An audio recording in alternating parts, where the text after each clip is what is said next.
আমারও লিখছে আসতেছে।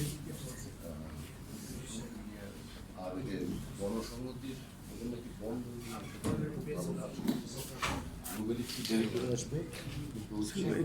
আপনারা জানেন দেশের অর্থনীতির অন্যতম লাইফলাইন হচ্ছে চিটাগাং বন্দর।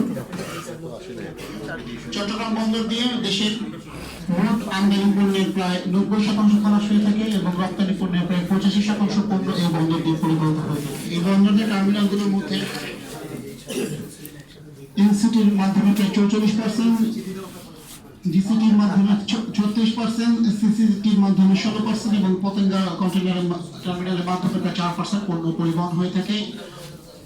দেশ বাঁচাও বন্দর বাঁচাও আন্দোলনের অন্যতম লক্ষ্য হচ্ছে আমরা আমাদের বন্দরকে বন্দর পরিচালনা কন্টেইনার হ্যান্ডেলিং এর মূল দায়িত্ব দেশীয় কোম্পানি দেশের মালিকানার হাতে রাখতে চাই, বিদেশিদের হাতে তুলে দিতে চাই না।